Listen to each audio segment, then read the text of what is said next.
Hey, and welcome to the Vergecast for the week of November 14th, 2011. I'm Josh Topolsky. I'm Paul Miller. I'm Nilay Patel. And we are back. Should I be looking at this? We are back, but I'm staring into the... I'm staring at the internet. I'm looking at you. I'm looking at the internet right now, and it's full of stars. D-list stars, though, which is lame. Anyhow, this is the Vergecast, where we discuss the week in technology news, consumer electronics, technology culture, gadgets, feelings, emotions. Emotions and feelings, are they the same thing? We'll be talking about that. That's one of the topics we'll be covering.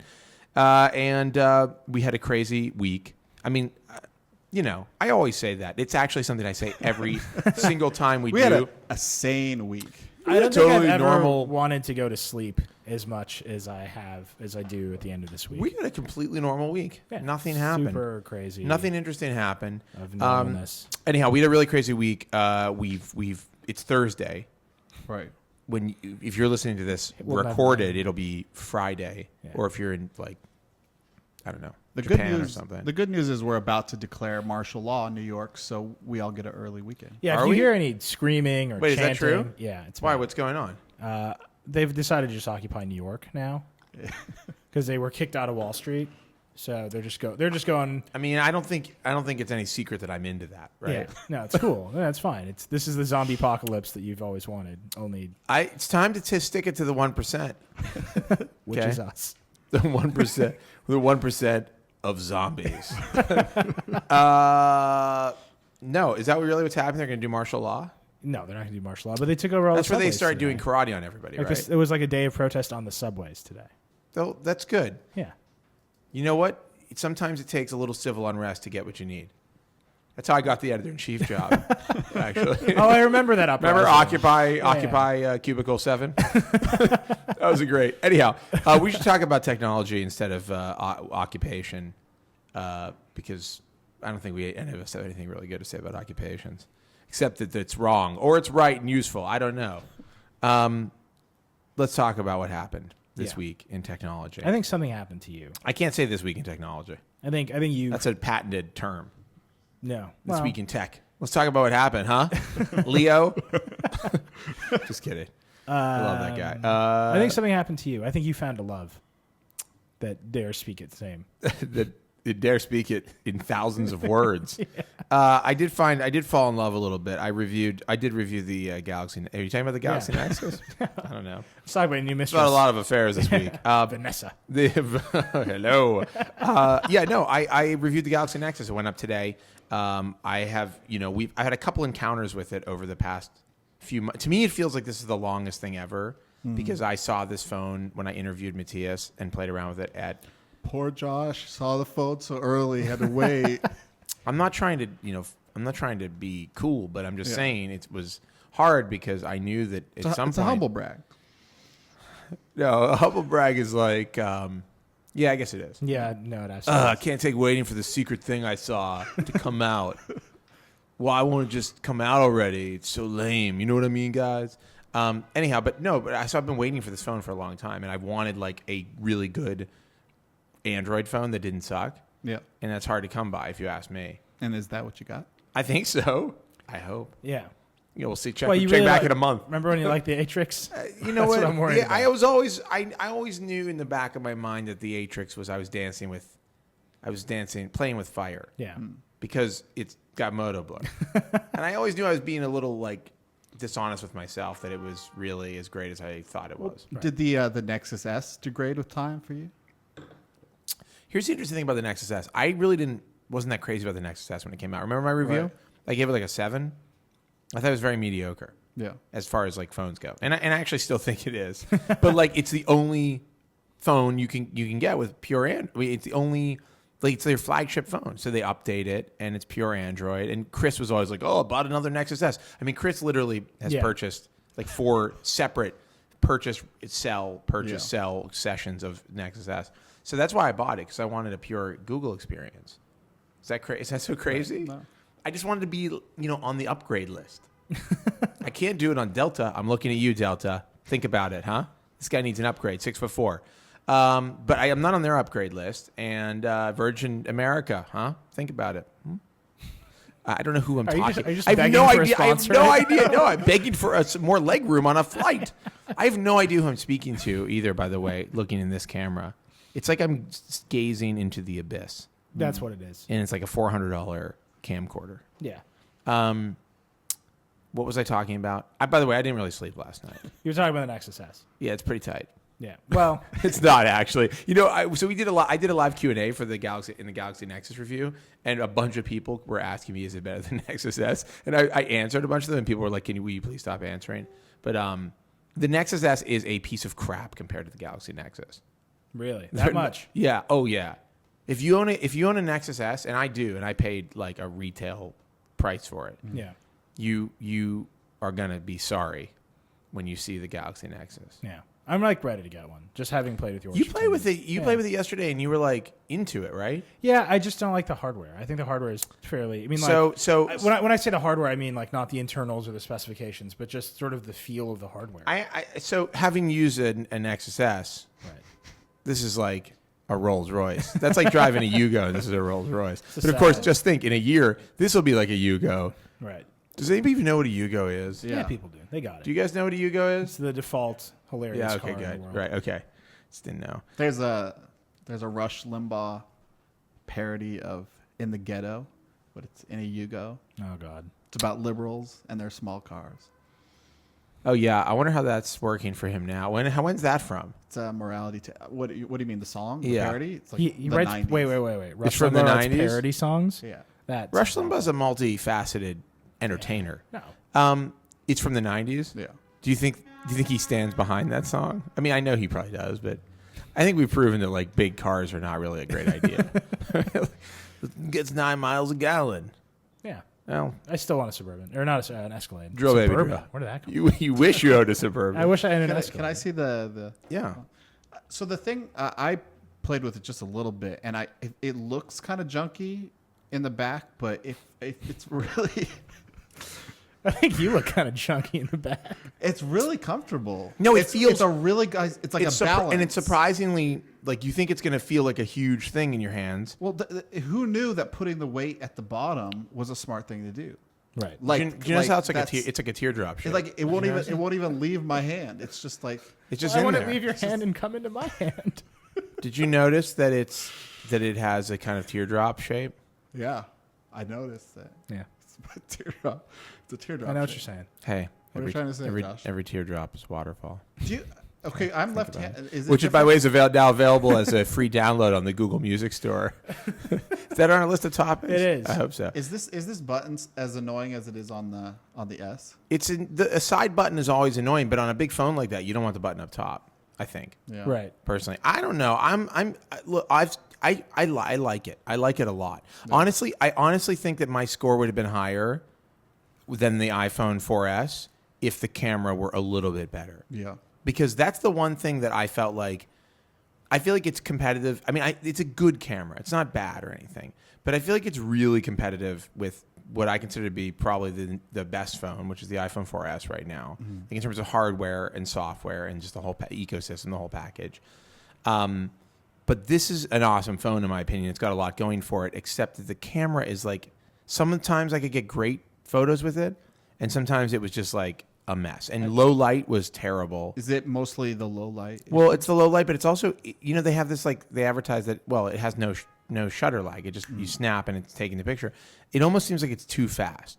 Like it doesn't take enough time to compose. Like they like crank the ISO, and then it doesn't have a preview. As far as I know, there's no. I couldn't find a setting to add a preview. So like when you snap a photo, it's exactly like WebOS actually. If you remember, WebOS was no shutter lag, no preview. So we just take the picture and go. But you never get to look at it. And jam down into your library. Well, what's interesting is that on the show, thank God I have it back. On The Verge, Matthias was talking about how. Oh my God. If you think that looks weird on camera, I want to see what that looks like. Now I get to watch it on the playback. Tell you how weird that was in person. No, but Matthias was talking about how, camera settings are like for the weak and stupid, and what you really want to do is take a picture. And if the phone can't figure it all out for you, then it's a bad piece of technology. And it's almost like they're rushing.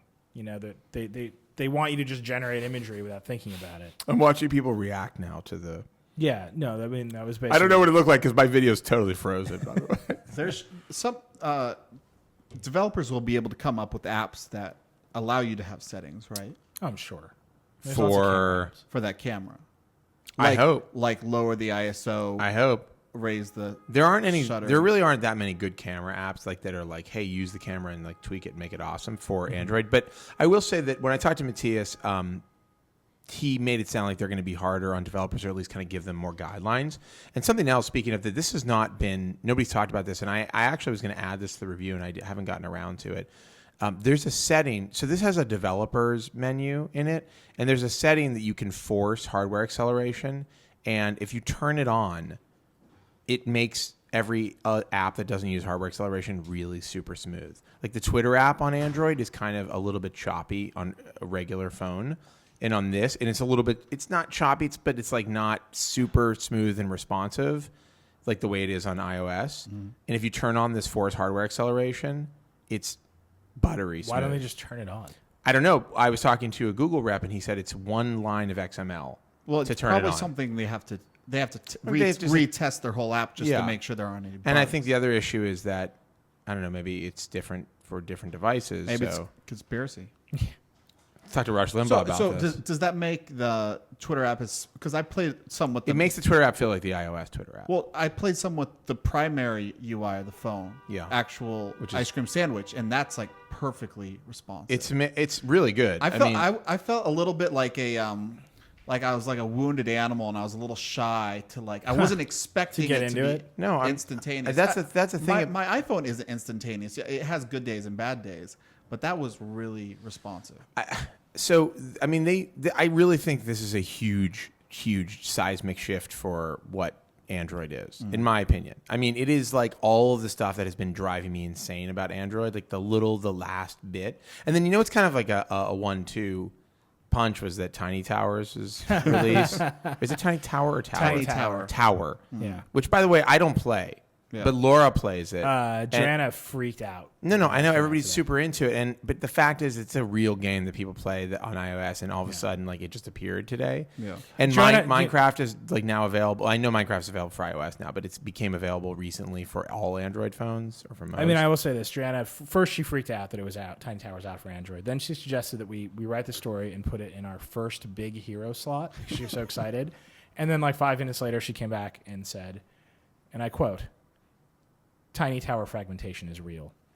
Because she couldn't download it on like 2 of her phones. Oh, well, it downloads on this, and it's good. It's fun. On iOS, you can visit your buddy's towers over Game Center. Here's what's disturbing about it, actually. Can you not do that on Android? Here's what's bugging me about it. It doesn't have Game Center. It maybe has open. It probably has Open Faint. Yeah. Here's what's freaking me. No, it's not Open Faint. It's something else. But here's the deal. So I downloaded it. This is actually kind of freaking me out. I downloaded it, and it's like, you need to have an account to play this game or whatever. And I was like, okay, well, I'll make one. And it was like, sorry, that name is taken, which was Joshua Topolsky, pretty original. And I was like, what? Somebody took my name on this. And then I was like, I'll just try to log in with using my name and password, which I use, in a couple of different game sites. Right. And it worked. So I don't recall ever making. You signed up for this service before. I have to imagine I signed up for it, or I'm the victim of some kind of crazy hacking scheme. Multiplayer Android games? It's possible. I mean, I've downloaded a lot of software that I don't fully remember. You kind of spread yourself. I mean, you have to understand. You have to understand when I think about how many phones I've tested over the last couple of years. I mean, when I look at my Kindle list of registered devices, it's like. It's like Joshua's 25th Android phone. Like, that's how they name it. Yeah. It's really messed up. And I have books like Storm of Swords I've been trying to read on other devices that I get, and I can't because I've run out of licenses. You get like 5, and they're like, you have to deregister these other devices and delete the content. I'm like, that phone got sent back. Like, I don't know how I do that now. Is that the 4th book? It's the 3rd book. The 3rd book. What's the 4th book? Or maybe it's Breakfast the 3rd book. I don't know. I've been listening to the Game of Thrones books on Audible. What have you listened to so far? I can't remember if it's 2 books or 3. Well, I'll tell you what the first books are. It's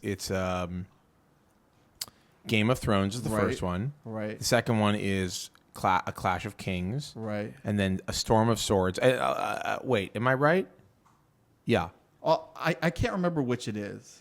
I think I've only read the first two, and the third one. I've read the first two. They changed the guy who narrates it on Audible. Hey. On Audible. Oh, okay. And like you were spoiling. he's like a completely like monotone jerk. Really? And so now they like ran out of money. Now I have to read this book with my eyes, and it's. I have to read this book with my eyes. I thought, you should read it on? I can read like the like Galaxy a nice Nexus, great pixel density. There you go. Actually, though, you want to talk about the screen? Because I'm like eager to talk about. Did you? So you? Do we ever? We didn't do anything. I sent you a crazy. No, I know. You use it. You hurt my feelings. No, I was gonna put it in. You don't understand. I was rushing to get this. I wanted to finish the core of the review, and we're gonna update it because we got to talk about the LTE device. Oh yeah. That'll be an interesting problem for us to tackle. Both on the. Do you even know when you're getting that? No idea. Verizon. So can I just say something's wrong with Verizon? Yeah. They have the best Android phone in the world, and they're doing the Droid Razor. In Josh Topolsky's opinion, one man's opinion, right?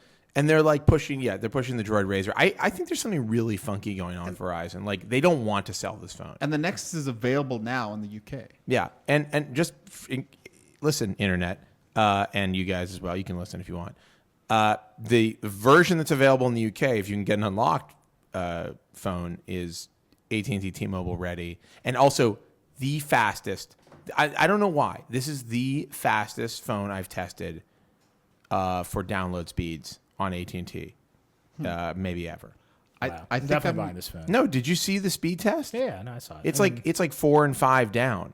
That's ridiculous. It is ridiculous. Yeah. In my neighborhood, I never get that. It's 4G. I get on the iPhone Nexus on the 4G. iPhone 4S. I got 2.2 was like it maxed out. I've gotten like 3.5 on the iPhone. Well, I'm just telling you, it's fast, and I've downloaded like large files quickly while like in a car going into Manhattan. That's awesome. Yeah, it is awesome. It's just so big; it has a gigantic antenna. That's what happens when maybe it just I don't know.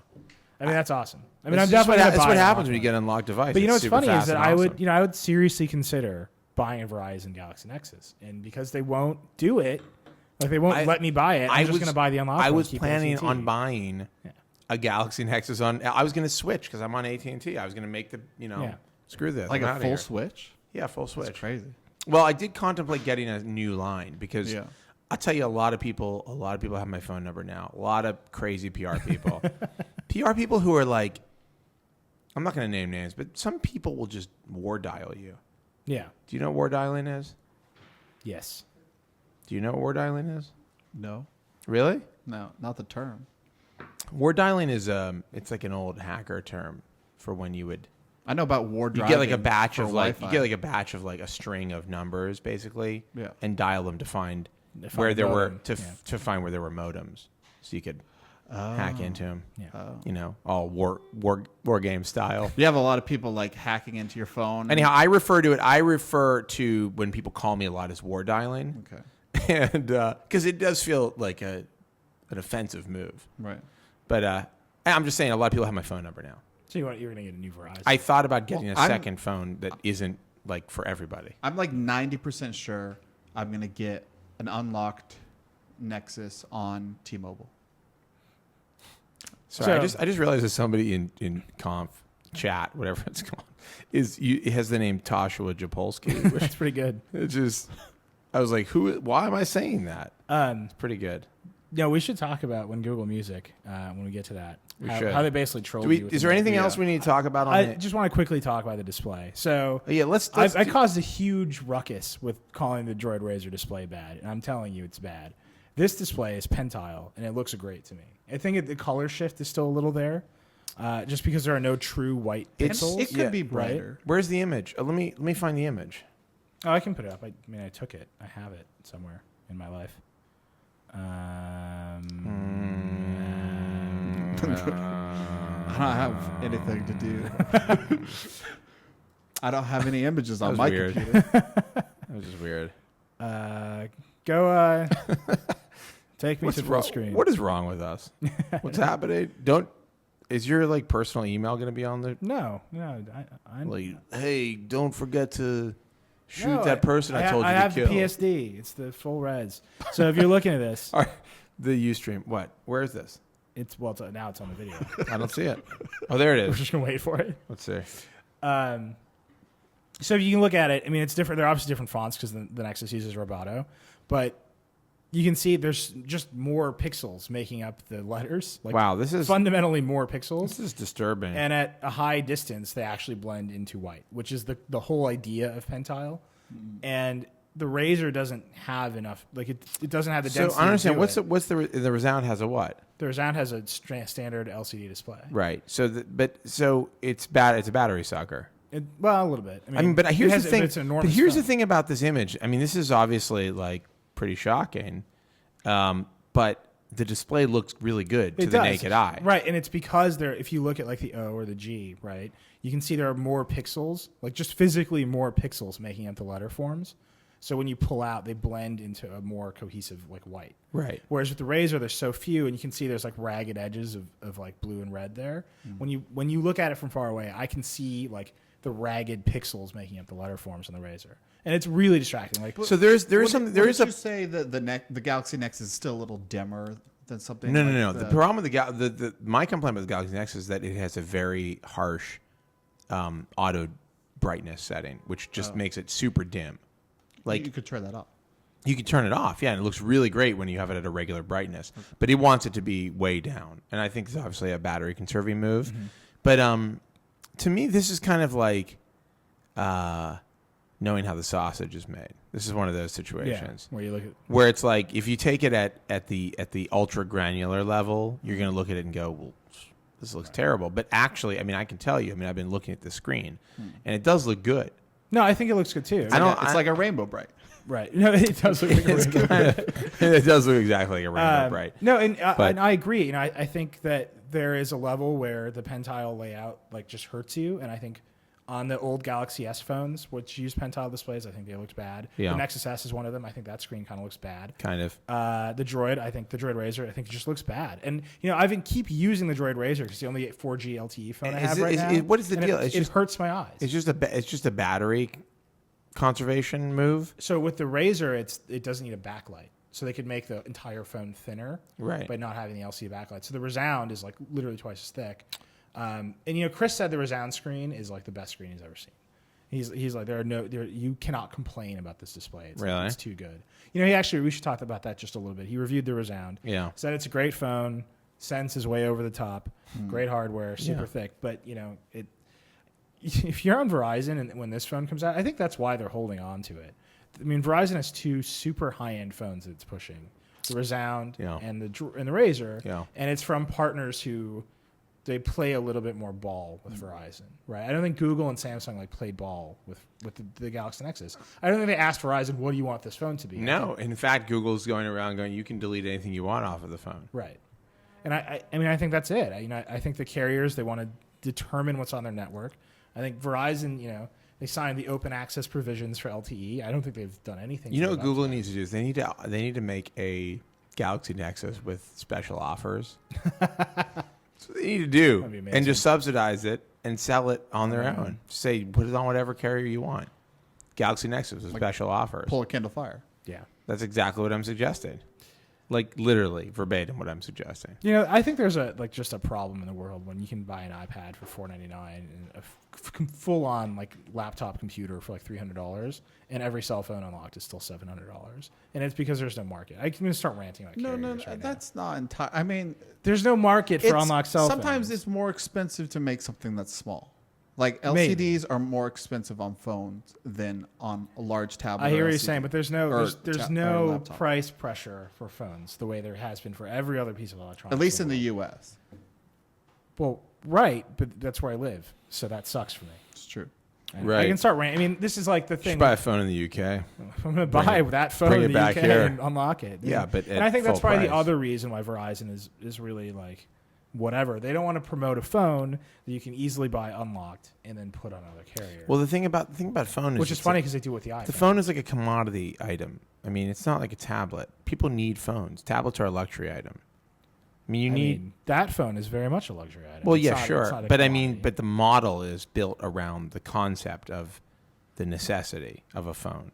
It's kind of built on the model of. I mean, it's not really built on the model of, but I feel like it's an extension of the landline in a sense, where it's like you got to have one of these, so you'll jump through all kinds of insane hoops to get one. Do you want me? Sure, but then yes, I want you to do whatever it is you think I don't want you to do. Well, I'm just going to start ranting about net neutrality. I mean, that's what I'm going to do right now. I'm gonna let you guys just go at this. Well, no, I mean, like that's what happened with. Look, there was this brief period of like super innovation in like cordless phones. We have so many topics to get to. I know. I'm just saying. Look, if Verizon just let you bring phones to its network, and AT&T just let you bring the phones to its network that were compatible, innovation would explode.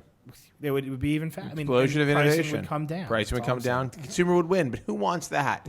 No, Not the 1%. That's why we got to go out and occupy those trains, right, or whatever it is they're occupying. It's the city. It's literally the city. I haven't noticed. I was out there. It seemed pretty tame to me. I don't know. I only drove through the super rich neighborhoods though, where they can't get to. Right. Can I just say one more thing? Yes. The landline thing that you're talking about is that the government literally said to AT&T, you want to know the lines, but you have to open them up. It was the Carter phone rule, right? Yeah. You have to let people plug in whatever phones you want, and then literally phone innovation like exploded in wireless phones. I'm like cordless. I'm with you. You're preaching to the converted. Anyway. The end. I'm sorry, Paul. Paul doesn't care. He's cool. He's Googling something. Yeah, he wants a phone on T-Mobile that he can't have. He's seen. He was checking out how much he can get at unlocked Galaxy Nexus. I'm trying to figure out. Taylor Swift tweeted this photo. I'm just trying to figure out. Taylor Swift tweeted this photo. Like, what's happening in this photo? I think it's pretty obvious. She's like meeting like a magi. Yeah, it's obviously what's happening. That guy's not a magi. No, she was at a Knights Templar reunion. All right. It might have something to do with the Shriners. I don't know. I don't know. He looks like let's move on. You want to talk about Google Music? Wait, is there anything else to talk about with the Nexus? No, we did the Nexus and the Resound. What percentage of this is the hardware, and what percentage of this is ice cream sandwich for you? 70-30. Software. Yeah. The hardware, but the hardware is great. I mean, obviously, I'd love whatever they're using for the Retina display to be a 720p display on this. Does it have a but you could get, so that's it. You could get the Resound, which is it's just a little bit thicker, but the same display, LCD. Yeah. I don't want the Resound though. Do you understand? Because it has the buttons. Well, first off, it has the buttons, but more importantly, it's sense. But more importantly than that, I don't care if it has sense, but it will never be first in line for the latest innovations and updates from Google.com. Okay, and that's the problem. They make it, they build it, they do the new stuff. When there's a push, it doesn't go to the Resound. 6 months later, Resound people are going, I can't believe I'm still on Froyo.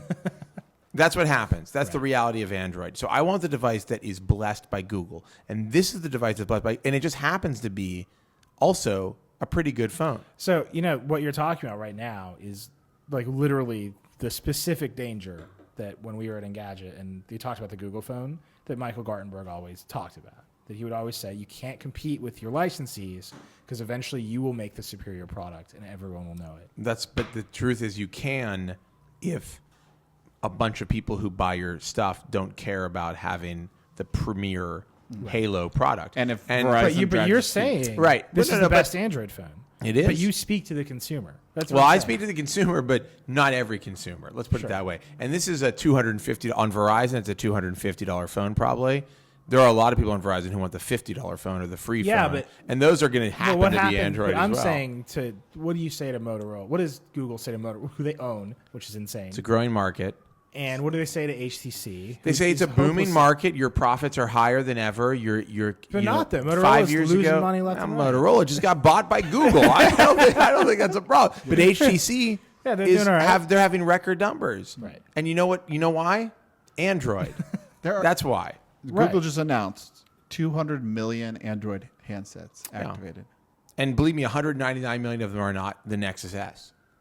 They're the that Boost mobile one. Yeah, that's $25.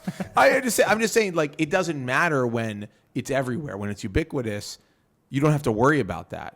You don't have to compete with yourself because you're not going to compete. There's only like 5 handsets that are going to compete for the top tier position, and the market is growing. Right, we're in a boom period of the smartphone market. What is the percentage of ownership? I know it was 30% a couple of years ago. It's probably what? I'm just saying, 35 now. At what point, particularly in this situation where the 3 newest high-end Android handsets are all on the same carrier, the carrier is having problems trying to figure out how, right? They're not promoting the best one of them. Well, they're not promoting the one that they like.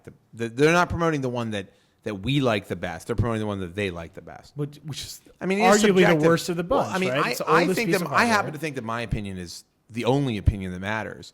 Verizon probably thinks that the Razr. There are a lot of great. I'm sure that they pay less for the Razr, right? I don't know. I mean, I have no idea.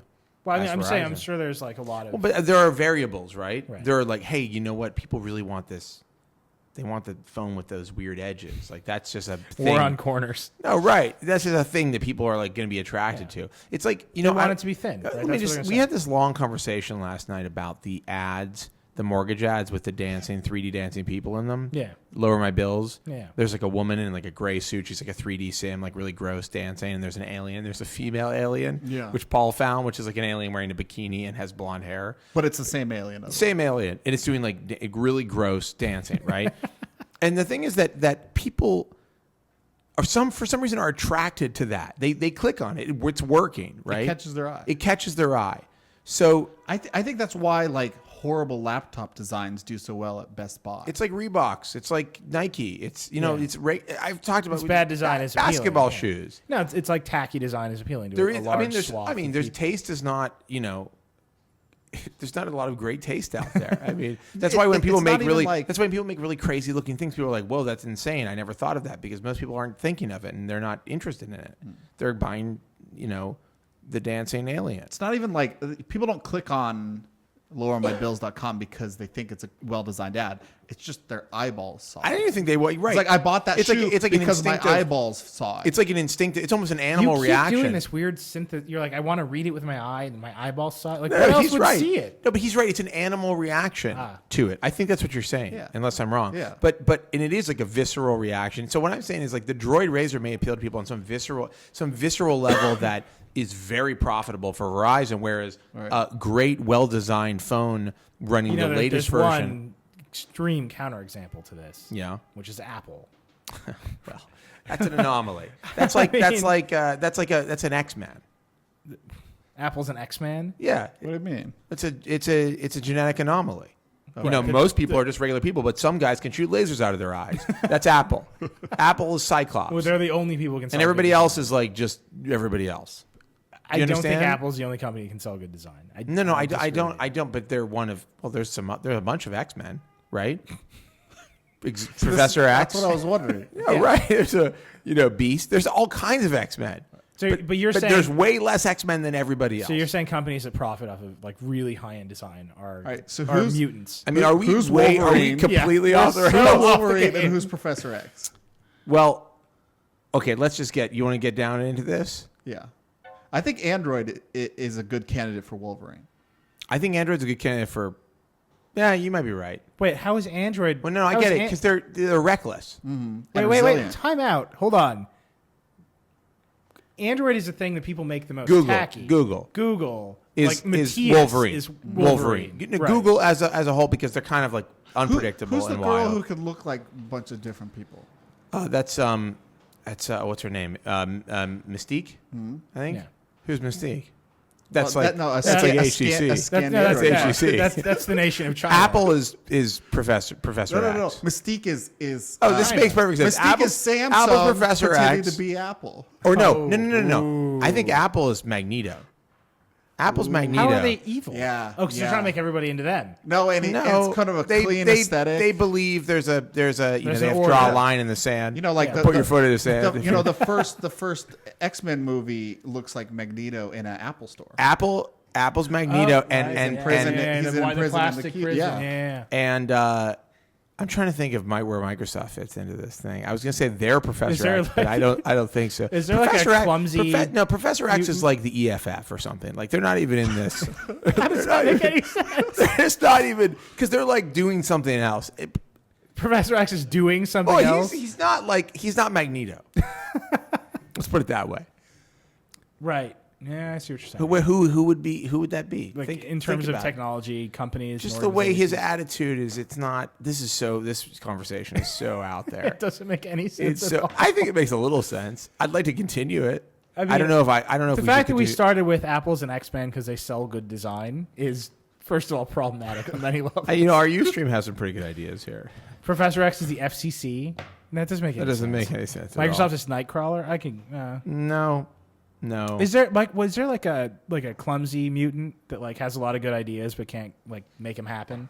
Like he's like, I'm going to turn into a plane, and then he like falls down. Right? No, not really. No, Beast isn't clumsy. He's like he's super smart though. Yeah. He does well. Well, that's the thing. He's not like.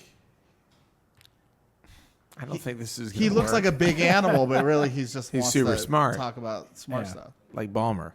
Yeah. Yeah. Oh yeah. No, it's the one Jubilee. It's not the Rogue. Everything it touches, it like dies. It sucks the power out. She sucks like that. Then they die. Not necessarily. That's classic, like old '90s Microsoft. I don't think that works. No. Maybe. I mean, that's like RIM. It's more malicious, though, don't you think? No, they have really great intention. She just wants to touch you, man. I don't think so. She just wants to give you a hug. All right, we got to move on. Takes all your power away. We got to. Can we pull out of this nosedive? Can we get the plane back into? We can. Yeah. An altitude that's safe. Speaking of RIM, nice. What? Who would RIM be? Hold on. Who would RIM be? RIM is like. Can I just say RIM is like? They're not like an X-Men that I can think off the top of my head, but they are like the Dungeons and Dragons chaotic neutral. Do you know chaotic neutral is the unplayable alignment, right? Because it's it's like no allegiance to anybody, and you'll just do anything at the drop of a hat. Right. It's like you can't play it truly because nobody can really play like that unless they're totally off the rocker. And if that's the case, why are they playing Dungeons and Dragons anyhow? But like RIM is like the chaotic neutral of the smartphone world. That's good. Let's keep going. I know what happened. You want to talk about Google Music? No, well, RIM is we saw a black, and we can talk about Google Music, but that's the last Google thing. All right, we can talk about, and then we can. But we got a BlackBerry thing coming. I just want everybody to know. All right, Google Music happened. Yeah. I will say that Paul was on the edge of his seat because the invite had T-Mobile on it. He was on the edge of his seat for the entire event, waiting for them to announce the T-Mobile Galaxy Nexus. That was so painful. And then the T-Mobile guy got on stage. He's like, "We're so pleased to announce." Oh no! And Paul steeled up. Google kept on like talking up T-Mobile was our first partner, and like T-Mobile's got some of the best close data relationship. Out there. Yeah, we got a great relationship with carriers. T-Mobile. Are the ones who are making this all happen. Oh my gosh! And then the T-Mobile guys. It really happened. It really here. felt like it was like it was just right on the edge. What did What was even the point? They got some like exclusive albums or something? No. They were like, got and nothing. we'd like you to can buy music on your carrier billing. Oh yeah, carrier billing. It was like, we're so excited to be here. We have a great announcement. Yeah, you guys, your minds gonna be blown. You'll be able to buy a song on your bill.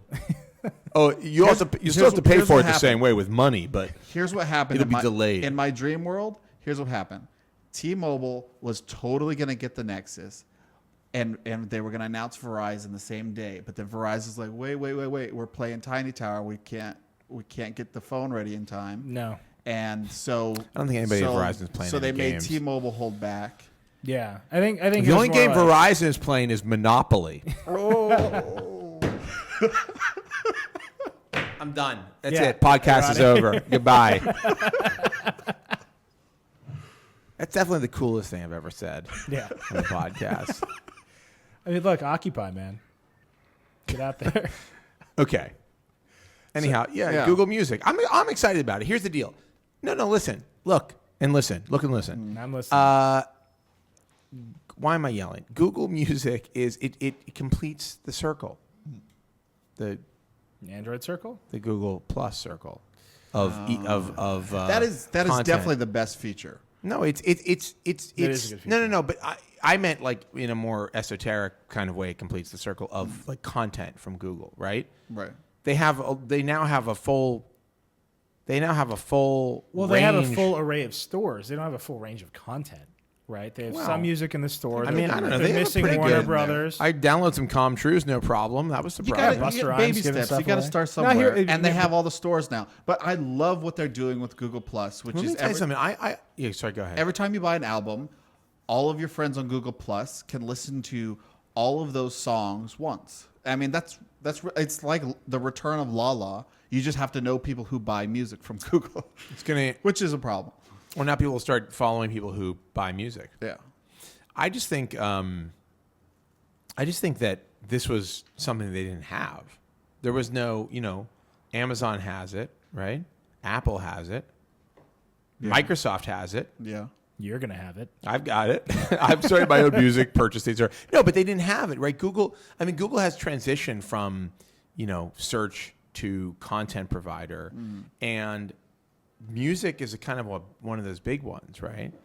I mean, it would have been cool if they did something like bought RDO maybe. Or, yeah, that's the biggest. I think we've been talking. that's the future. I think these models, but their model things. But their model is the future. No, it's not. Well, There's subscription there. You still have to buy songs. Not now. Go in the cloud not now. Blah, blah, not now. But there could be a subscription. Well, that's where you got it. There could be anything. They could do anything, but they didn't do it. That's a good point, Josh. There could be a subscription. Could it's like, Apple could have a subscription too. That's right, they could. And this whole you get the one free play in your Google Plus. That's great. It would be better if Google Plus was actually a subscription service. Maybe it's possible the subscription services aren't that profitable. Is that possible? I mean, Spotify seems to be doing all right. Are they? Yeah. Really? I mean, they've been in business. They've been in business for like 2 years or something. Right. Well, let's see them in 10 years. Is it a sustainable model? I don't know. The only model there's to look at is like Zune. Rhapsody. Right. Rhapsody's been around forever. How are they doing? They're continue to be around. Well, what's going on? They had a tiny probably because they're offset by sales on iTunes. Rhapsody? Yeah. Do you understand? How are they offset? Well, labels sell music on iTunes.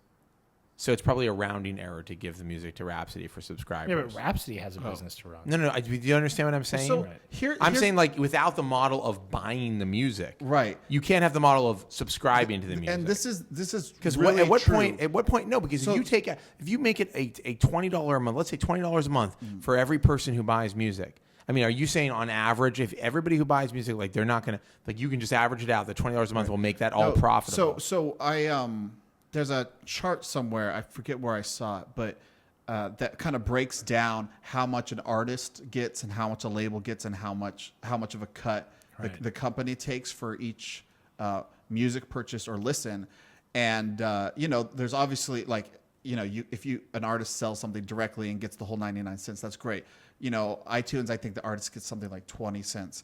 But on a subscription service, you get like 0.0000 something of a cent you pay per every stream. play. But the problem with that, it's so they break down how many song sales you need to be profitable as an artist to make $1,000 a month, and you need like 500,000 song plays to make $1,000 a month, and like Lil Wayne gets 500,000. I looked on Lil Wayne, right?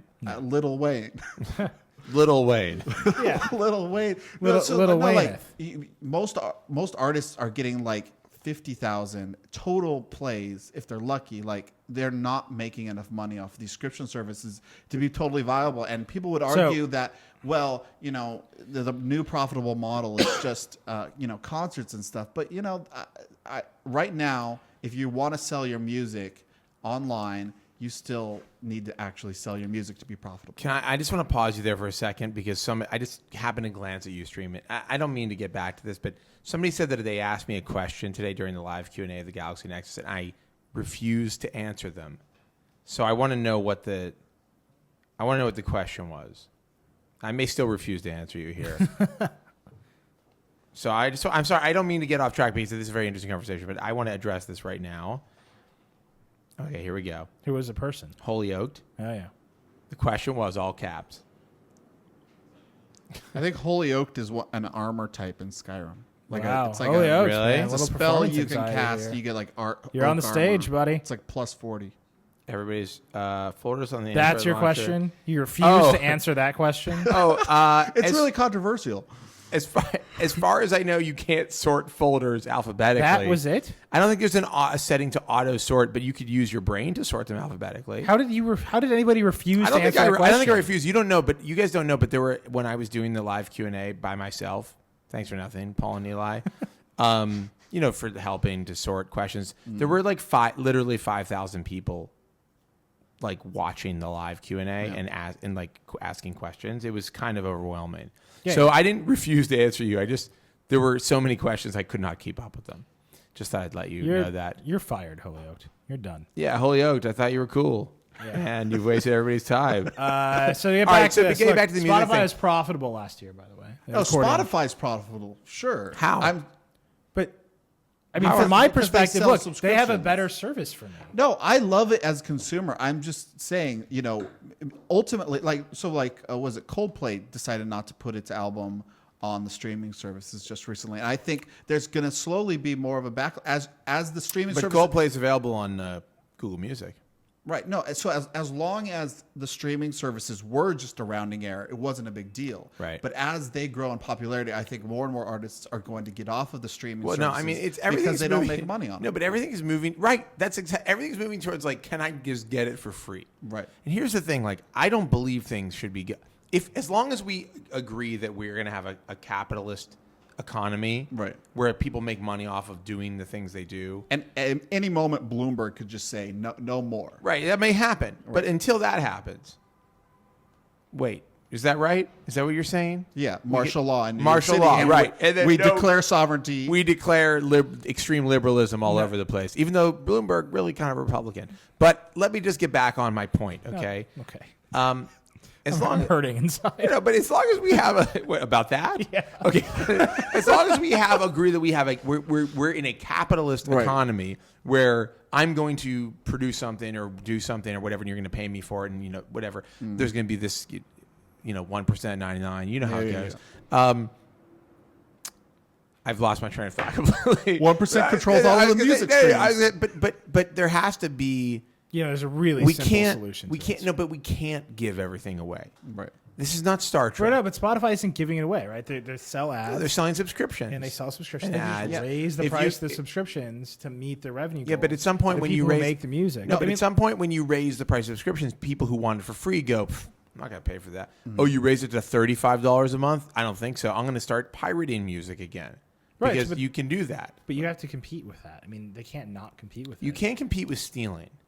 I mean, Apple's entire let's have a music store was all about. Yeah, it's pretty good. I mean, they're doing a good job. And Spotify, but stealing still exists. Stealing still exists, but also but not this way. Stealing exists. I had to run up to a shop and steal a loaf of bread. That's a physically difficult thing to do. This is I need to open a program and click something, and I have it. This is the low level This is what you're saying is what Hollywood never figured out, what the music industry just recently I'm saying out. give people something to buy and they'll buy it. But there's always going to be the segment that wants it to be cheaper. And that's why they buy the free Android phone. But you know what people love? They love the feeling that it's free. That's why they love Netflix, right? You pay Netflix. Yeah, that's the argument that free food tastes better. Right. And you pay Spotify. But it feels a little free. I don't think that's it. No, I really do think. No, I think it feels like. No, I think it's. Well, that's the thing is that it's the all you can eat feeling. It's not that it feels. It's not that it's it's free. It feels like I'm paying a reasonable amount of money and getting a lot of value, right? When I pay for RDO, right? And I pay for them both. I think that I'm paying a reasonable Hulu Plus at some point. It's kind of stopped feeling this way, but at some point it was $8 a month, and I feel like I'm getting a reasonable amount of value. I'm only going to watch ultimately 4 shows or something, but I feel like I'm getting big value. Netflix, right? Yeah. $9 a month or whatever for one disc, but I'm saying streaming or just streaming. That is a better proposition to almost everybody that has come across it than keep buying songs at 99 cents. But if everybody's paying the $9, I think it's still profitable. I think if everybody pays the $9, the music industry will make a ton more money. Well, right? Is there any data to back that up? You can't you have to. You have to average out. You can't how much money did you spend on music before RDO? I was really erratic. Some months I would spend $40, some months I would spend $0. I mean, I'm a bad person to ask because I'm not a normal music listener. Sure. I won't consume. I'm not going to download the new Pink album. My fiance, some people, Becky, she buys 3 songs a month, right? Mm-hmm. But she's on RDO. She's spending more money on music total. Now it's up to the industry and the services to just decide how they're going to allocate that money and to decide if $9 a month is an appropriate amount of money. But they're getting it at a regular interval from her, where they were not getting that money at a regular interval before. If you can't figure out how to make money doing that, you're a bad business person. Well, but I do think there is there is the ever increasing desire for artists freeness. Are bad business people. Right, they are. I just think but let's just be clear. Can I just say something? The music industry is one of the worst industries because I've been in it, and I don't think it's a good industry.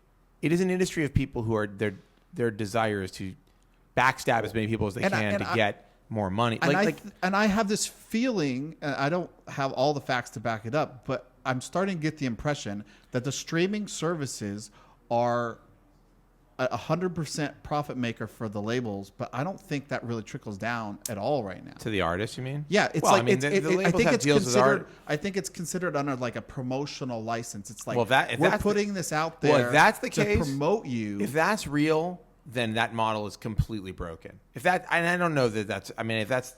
The margins are so low for the artists that you could never be profitable with it. I mean, if that's the case, if it really is like, hey, we think of this as a promotional tool because they don't understand the power of it. There's no way that the labels are blind to what Spotify is going to do. Really?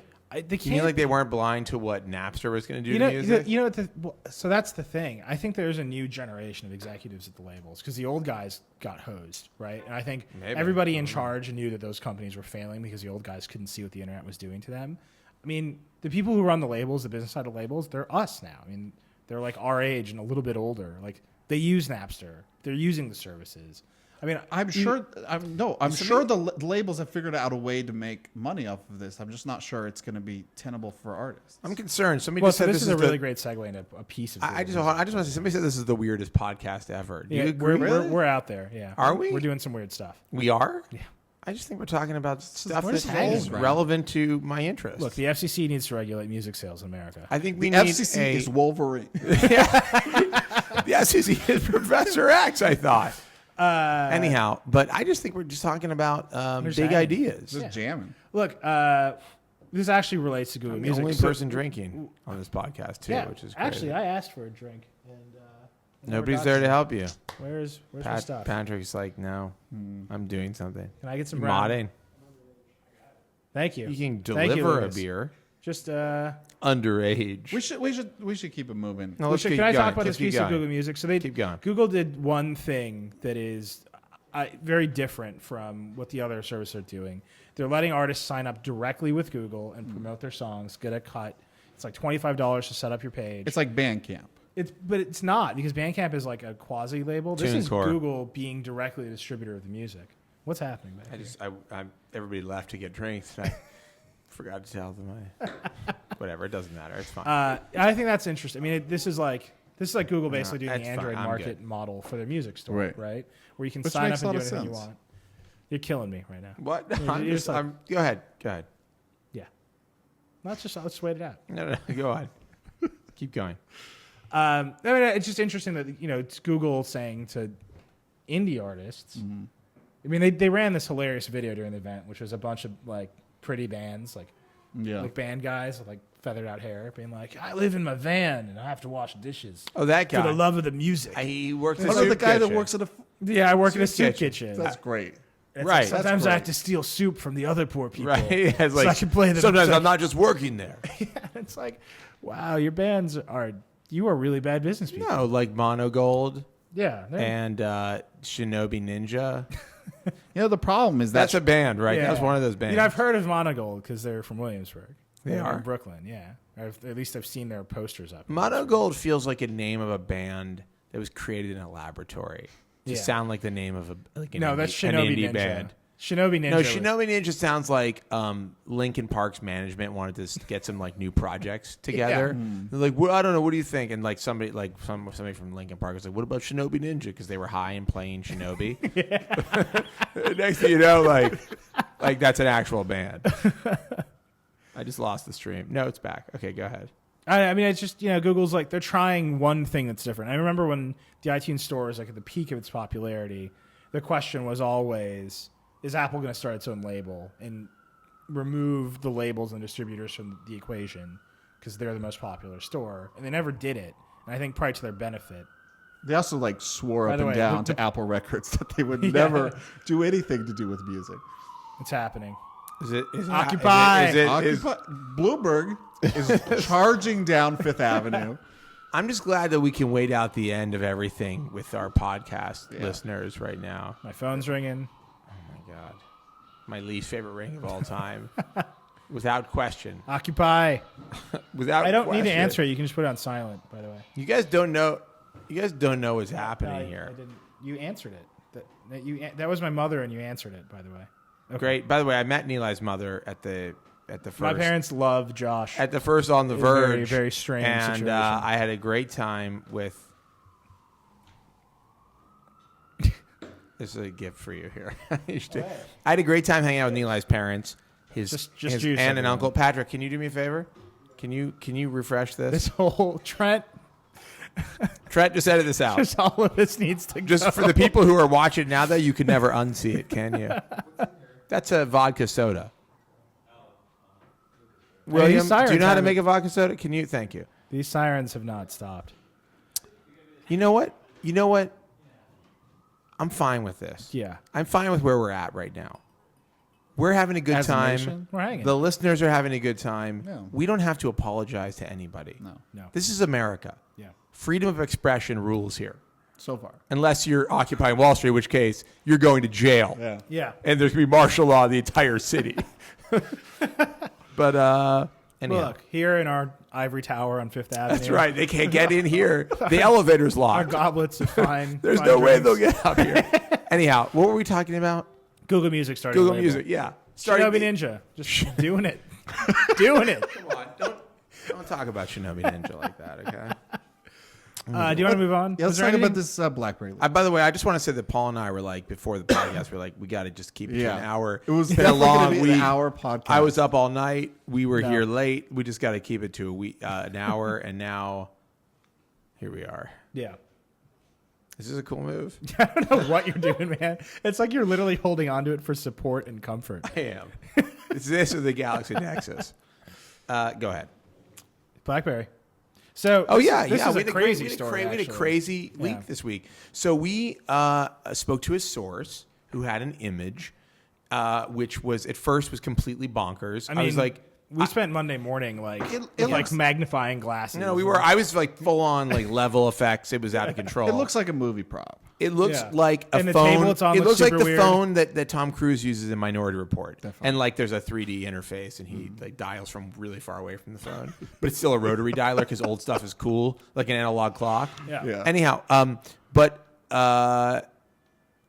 so we talked to a source of ours. They had some information. And it seemed kind of crazy, and we continued the conversation, and there were pieces of it that began to align. Right. And I said, you know what? I think this is the real deal, even though it seems totally insane. I mean, we were seriously doing like crazy Photoshop stuff. We were doing a lot of investigation, and we ran this photo of, and with the specs, because we'd heard a bunch of other stuff about it, we ran this photo of this device called the BlackBerry London. Right. I mean, that's obviously a code name, but unless they want to get real fancy. And what we'd heard is earlier, it was the Colt, right? That was a code name of the first BBX phone. Yeah. And we've heard that it's since, I think, BGR corroborated our our report. That's so we had I think we had some pretty solid information, but then Boy Genius, who he's pretty into BlackBerry devices. I don't know if you know that or not, but I think that he talked to some people and they were like, yeah, this thing is real. Right. And they canceled the Colt, which is apparently going to be just a scaled down playbook. Right. And that seems like a bad idea. I just feel like, I just don't know. Go ahead. There's an interesting spin to this story. PocketLint recently talked with Todd Wood, who is the senior vice president of industrial design at RIM. And he was saying, BlackBerry was just functional before, but we realized people want beautiful things, so we're working on that. And that the new BlackBerries are going to be charming, whimsical, and fun. Right. And then he said the design team headed to different locations around the world to draw inspiration for the phone design.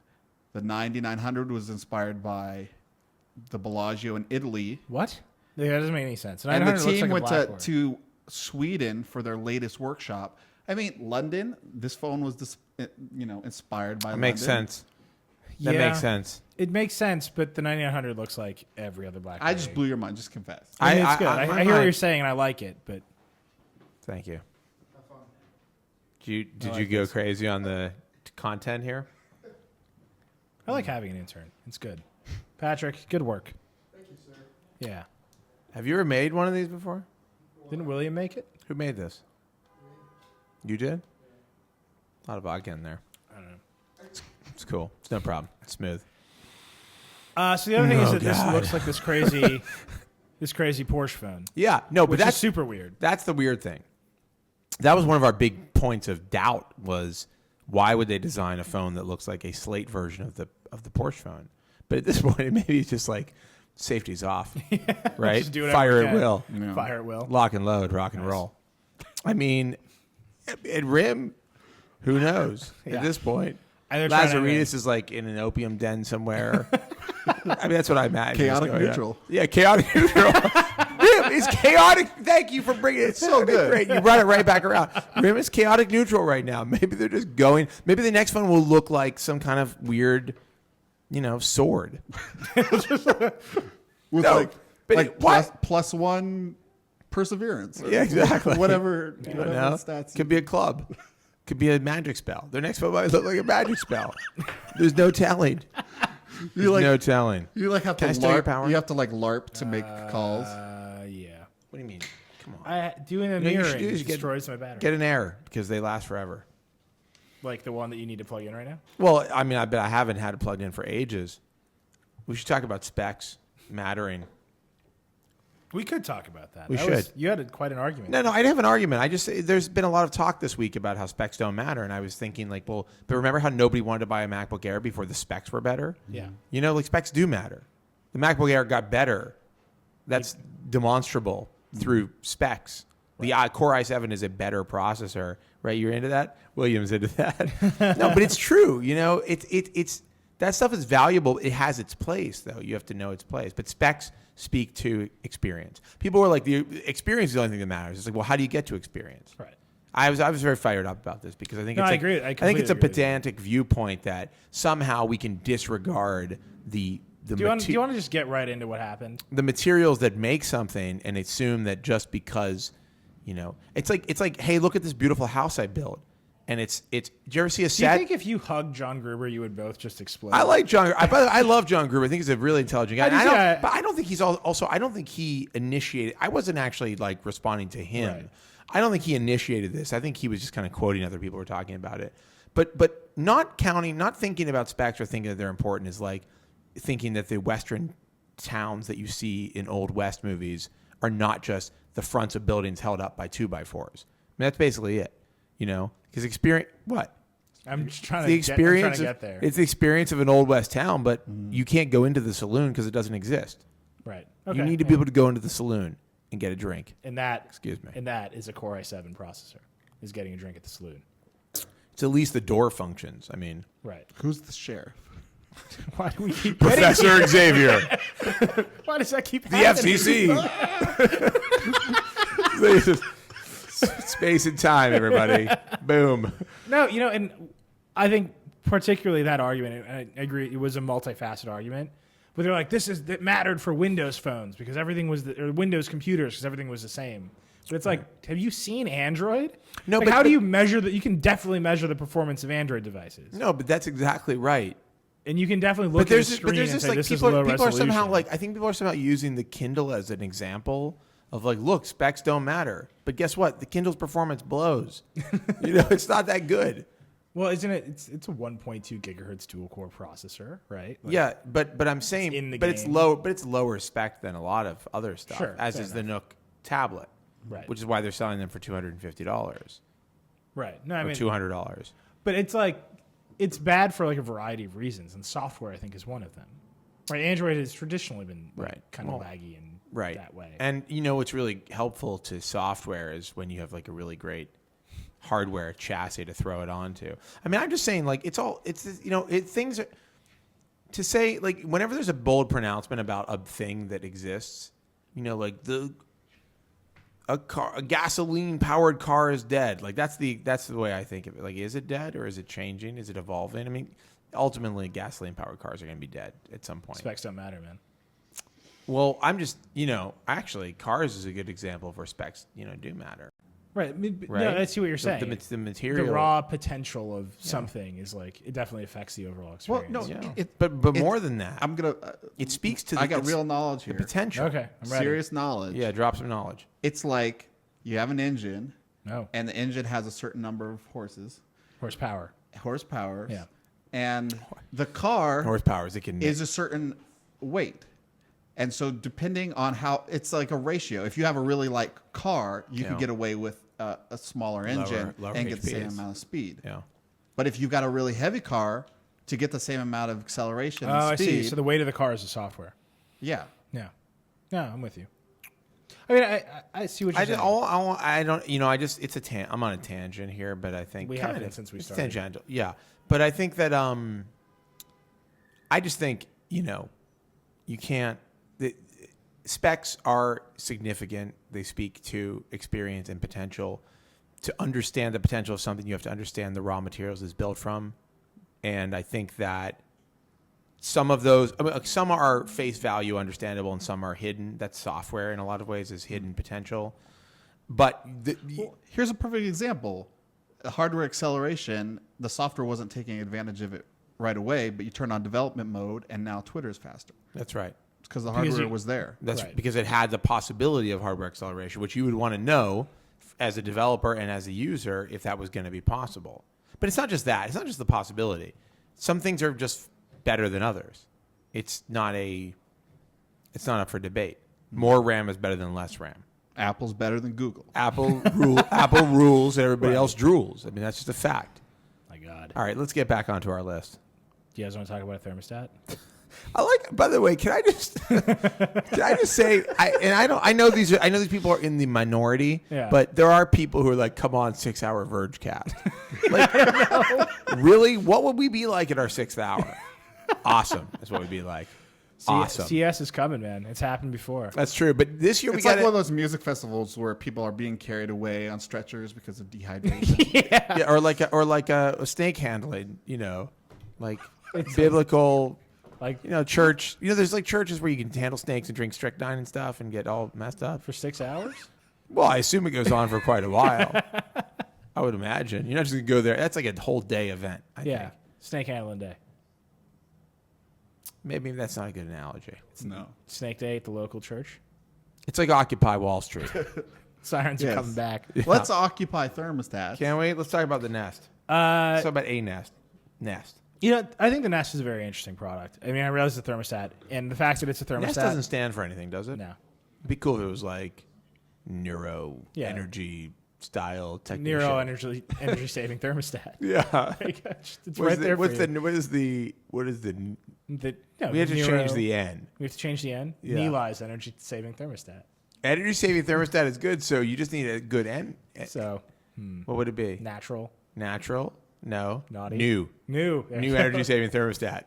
That's what NAS stands for. I think naughty is pretty good. It makes no sense. It's one of these devices where it's kind of like, we met with Tony twice, Tony Fadell, who created the iPod, and actually that's a pretty disputed little story, whether it was him or John Rubenstein, because Rubenstein found the hard drive that made it happen. Yeah, Laura was like, "This is very debatable." She was talking about your headline or something. Well, I was like, but he's the one who built it. He was like, I take this. You know what? What is the saying? Success has many fathers. Failure has just one dude. Is that what it is? I don't think that's the exact saying. Anyhow, go on. Anyway, look, it's kind of crazy that he has a team of people, including a MacArthur Genius Grant, artificial intelligence researcher, figuring out how to build a thermostat. And I want one. Somebody's admonishing me for looking at the screen during this. Sorry, you guys are just really interesting and wonderful to watch. I won't pay any more attention to you. Actually, you can read. It's a long feature. You can read it. The cool part was when Tony was just talking about his time at Apple, which is not in the piece, but his stories about working with Steve Jobs are crazy. I mean, he did 18 generations. He was the head of that team for 8, and when he left, Rubenstein took over that team. 18 generations of what? The iPod, and he led 3 generations of the iPhone.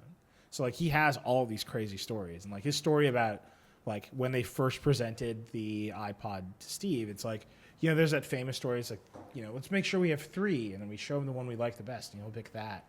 his story is like pretty different. He's like, we made 3 mock-ups. We like, the one, we put it all together. And then Steve said that one, like, that's the one I like.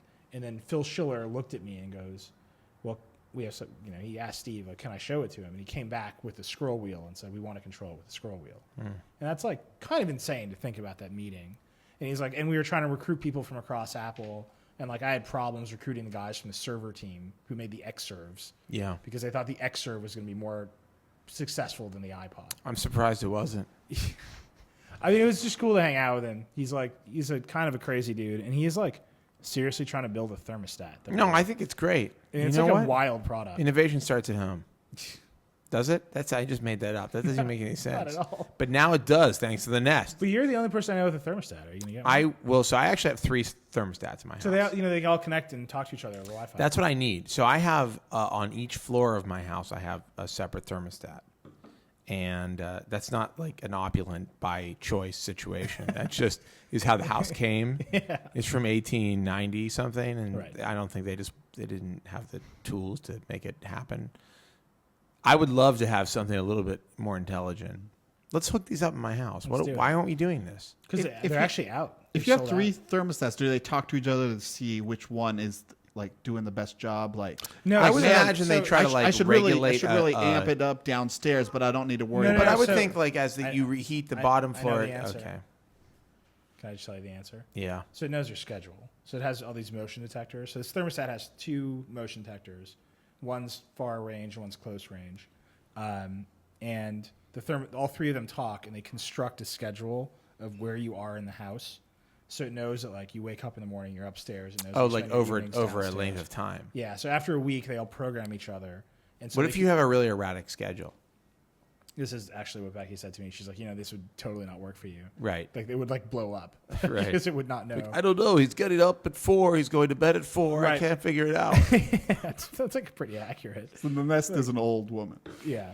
But yeah, so all 3 of them would talk, and they would regulate the parts of your house that they believe you're going to be in. And you're erratic, but I think you probably mostly work like in your office or downstairs, right? Hard to say. Yeah. Over time, though, you'd build a model. Right.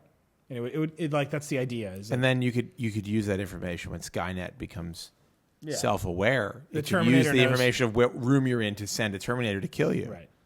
Great. Thanks a lot, Tony Fidel. The thermostats have reported that he's upstairs. Yeah, exactly. No.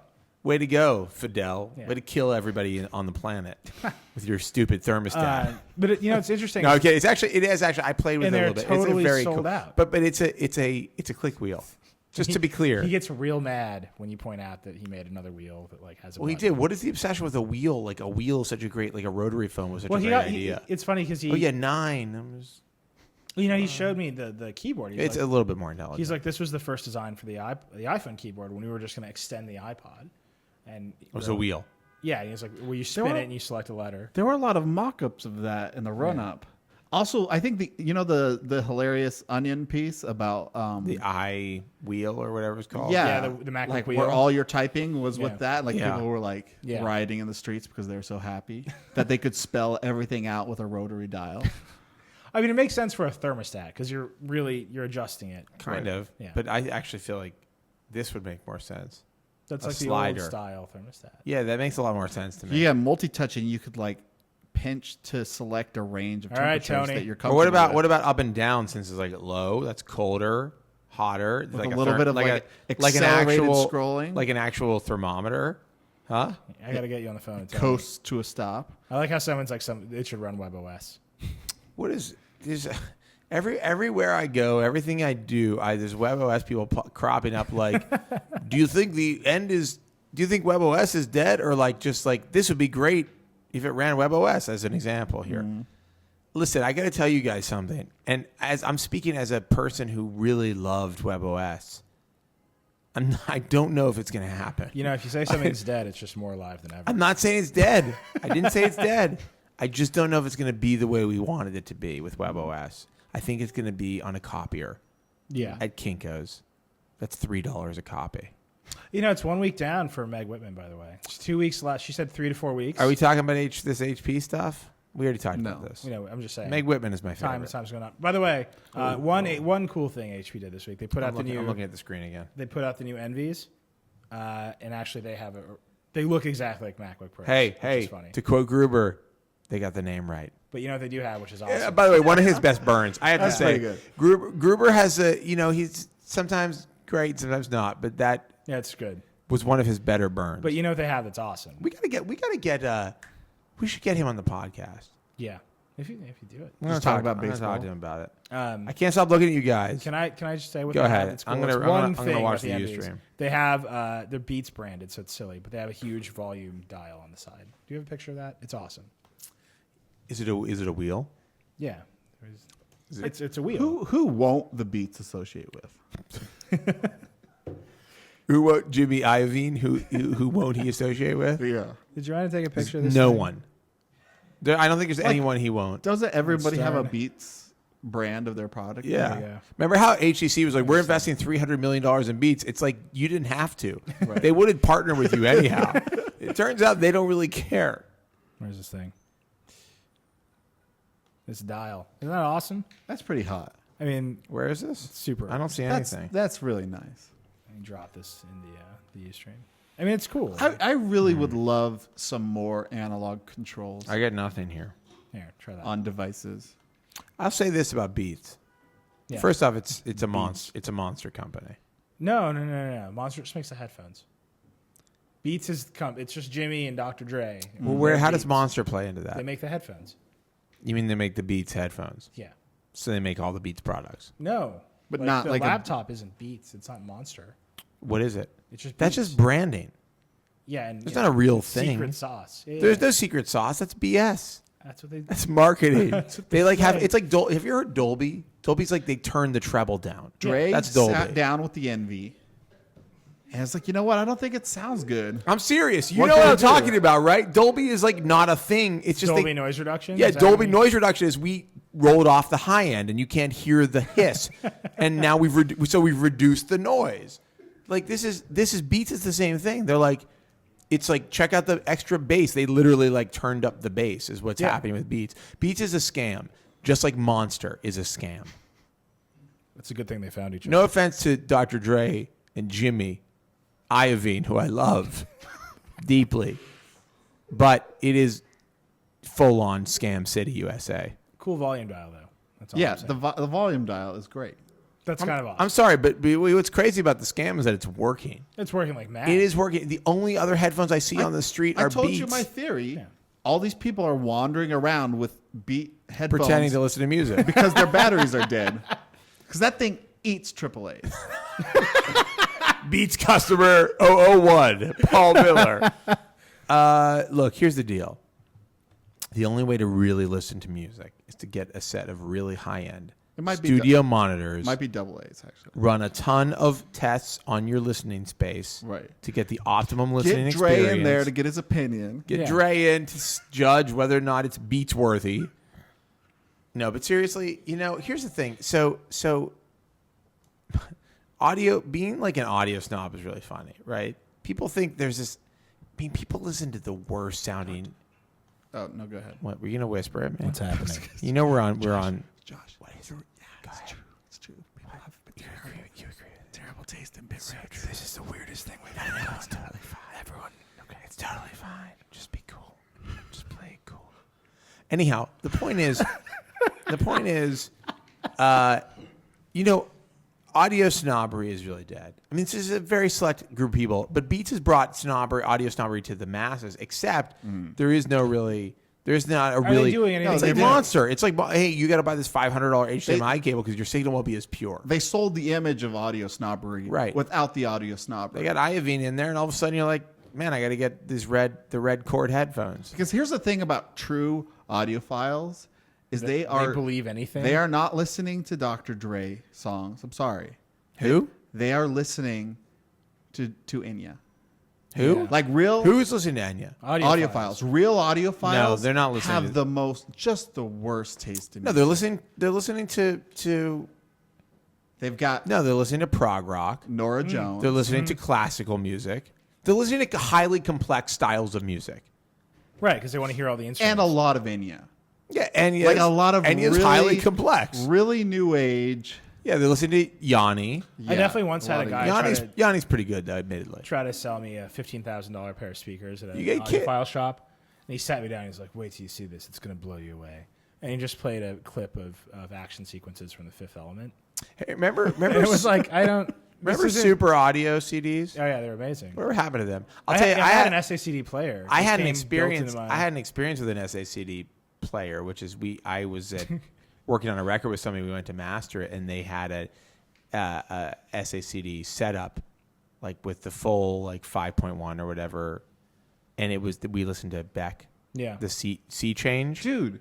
So there's HD tracks or high def track. I don't know. I was investigating. We are just off. No, this is cool. I'm into it. Let's keep going. Because of online distribution, you don't have to worry about a specific format. You can just buy FLACs that are at a high bit rate. And so I bought C change, and actually C change is so well mastered it doesn't really sound C change is vastly better. Let's just talk about C change for a second. But I got a Talking Heads album. By the way. That's a back record. Yeah, I'm just letting people know. But it's incredible. It's produced by Nigel Godrich, who did a ton of Radiohead stuff. C Change is such an immaculate recording. It is it is probably one of the finest audio recordings ever made. It's beautiful. It is really incredible if you listen to it, especially if you listen to it on Super Audio CD in 5.1. It'll blow your mind. You know what's funny is that I had an SACD player. It came Sony put it and everything for a while. I think we're just losing people now. It's over. It's all over. It's all over. We gotta get back to tech. All I'm saying is, all I thought of SACD. How much RAM does it have? 18 gigabytes. That's a lot of RAM. All I wanted to say is that I found Talking Heads Remain in Light to be vastly superior at a higher bit rate and a higher sample rate. You want to really? That's of course. You know what's really interesting is listening to Sirius. So I have Sirius in my car, and there's the modern station. There's Sirius XMU, which is their indie station, and then if you switch it to what's the one? It's got all 80s, it's synth pop and new wave stuff. That music sounds so bad coming over Sirius, and all of the new music sounds pretty good. Yeah, people are tuning to horrible compression. No, a Kanye album sounds absolutely perfect at 128 kills. Yeah. No, or lower. Probably. I mean, it probably should be a little bit lower, I never even venture deeper. No, right. It's too scary. It's crazy though that our ears are changing, our perception of how audio sounds. But all this stuff is recorded at 192. Is that 192 kilohertz? Just crazy kilohertz. Oh no, it's recorded. You're saying a source? Files. The original files, and then it just gets and at 48 too. Well, it used to be. It used to be compressed to. It used to be compressed to 16-bit 44.1. Right on CD. On CD, which was low. Right. But there was a time. I mean, that's still better than most MP3s. Oh, it's way better. Yeah. Right. That's basically a FLAC. Right. But there was a time when FLAC has. Can you imagine there was a time when there was no digital element in it? Mm-hmm. It was pure analog, straight to the recorded version that you bought in the store. Yeah. It's like you're there with Elton John. It's like Elton John. In the studio. It's like Elton John is sneaking up behind you and singing into your ear. He just slips a bedazzled vest over your shoulder. And then he starts playing the piano over you. You're sitting there at the piano, but he's playing over your shoulders because he has really long arms. Yeah. And he's singing right into your ear. That's what it used to be like. And now, Rocket Man. Now it's exactly. Now it's like a distorted robot. Yeah. Is infecting your computer. Yeah. Through your Beats headphones. With the body of Elton John. With the body of Elton John in the face of a monster. Android John. An android monster. Yeah. I don't know what we're talking about. Let's wrap this thing up. What do you say? All right. Well, we can't have that many more topics. It's 8:43. Let's just do this thing. All right. Well, let's talk about the fire in the Nook. You reviewed the fire. Would love to. I would like to talk about the box thing for 2 seconds, then we should talk about On the Verge, then we should get out of here. Okay. So I reviewed the fire. Yep. It's the best tablet you can get for $200. You can get 2 fires and a touch for the price of an iPad. No, it's fine. It's okay. Well, so what's really interesting is RAM is it looks like the price is on the playbook is coming down to $199. At least there's who cares? They there's can give the deals on playbook away. It's not worth purchasing. Right. Even with like a coming software update. I mean, why? What's the point? There's nobody supporting it. And you would rather it's got Netflix. It's got Kobo. In all fairness, let's talk about the playbook for a second. There is only so much room in the world for a mobile operating system. You can't. There's not going to be 20 of them. We've talked about this with mobile phones. You've got Barnes and Noble and Amazon pretty much. But they're both splintering using off. Android. Yeah, they're but they're both also running kind Android. of doing their own thing. But they're basically running Android. And if you want to make an app, you just go. I made an Android app, and I am submitting it to you to put in your store. Will you do it? Yes or no? Please check one of these boxes. And I think we keep talking about our worry that they're going to splinter Android farther, but I think Barnes and Noble they can't. Right? I think they know that that's a terrible idea for them. And I think Amazon is too smart to know to try and splinter Android that way. Well, and so the other thing, there's been some controversy this week is these manufacturers are Barnes and Noble and Amazon only win if you buy stuff off of their services. Otherwise, they couldn't really afford to build tablets at this. They're prices. offsetting, just like the game console manufacturers. No, just like subscription services are using the offset of that doesn't make any actual sales to make their business profitable. Something or make sense. No, but I was saying earlier is that they can be successful because they're still selling music. No, that's the record companies. The subscription. That's what I meant. That's what I meant. The record companies. It's been a long night. Yeah. And this is more like razors and blades and game consoles. So, anyways, Barnes and Noble, away the razors, you sell the blades at a premium. That's right. Yeah, right now you're like free Mach 3 razor. But the blades cost. But the blades are 5 times the cost of the free. Yep. Well, free is zero. It's the same thing with game consoles, right? Sony loses money in the PS3, or they did for a while, right? And now they sell the games at a markup. So anyway. Here's the reality of the situation. Speaking of, I got to get Modern Warfare 3. Bad. Yeah. Have you played it? No. It's supposed to be good, right? Is it good? It's supposed to be good. I want to ask you, Stream, really quickly. Uncharted. That's the one I want to know. It's supposed to be amazing. Yeah, I keep reading the reviews. Uncharted 2 was incredible. Yeah. I'm going to have to play the third one. There's so many games out now. There's so many Who has things time for this? I want to do with my life that isn't constantly worried about. Sorry, go ahead, Paul. Go on. I love you. I could talk about Skyrim because that's a really good game too. Watching it or playing it? Playing it. I don't believe you. No. I was killed here in the office. Watching it play it, what is that even? Oh, I know what you're talking about. Yeah. Because I like watching people play StarCraft. That's right. All right. I'm a total nerd. Here's the reality of the situation with these tablets. Nook tablet is a 16 gigabyte tablet, but Barnes & Noble only lets you play around with 1 gig for non-Barnes & Noble. That is bonkers to me. Yeah. I mean, it's got 16 gigs of onboard, right? Or no, 8. Is it 16 or 8? 16. 16 of onboard, but they only let you use 1 gig of it for your stuff. Right. They don't even have a music downloading service. And so I think we're still kind of figuring out the situation with the Kindle Fire, but Amazon isn't showing competing bookstores right now in their. I think they're showing some, aren't they? They do in their Amazon App Store, like their regular one on other Android devices, but they're not showing up on the Kindle Fire. At least they weren't. I feel like this is part of a flawed. I feel like this is a symptom of a flawed logic that has yet to be fully exposed, where everybody's trying to do everything all the time. Yeah. And that's not a tenable solution for this world. Right. It's like as if, we also tried to, I don't know, start a carrier or run make hardware. So can we start a carrier? Because I'd love to. I would love to. And I also like to make a handset. But I just think it's like this idea that Barnes and Noble should also be, in addition to being the bookstore, should also be. Oh, there's a review of Modern Warfare 3 in our forums. Here's what I think is going to happen. This is we're going to read a review. Yeah, let's read this. Just shut up, everybody. I want to hear this. Somebody in our forums wrote a review. That's fine. Right. Just Paul, keep going. So here's what I think is going to happen. This is going to be exactly like the console model.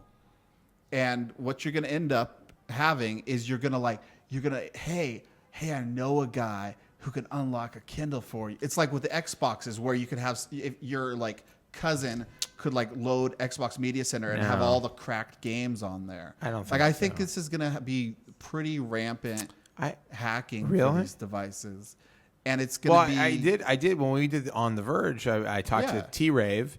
He hacked his Nook Color. But he's T-Rave. I mean, that's the thing. Not regular T-Rave, man.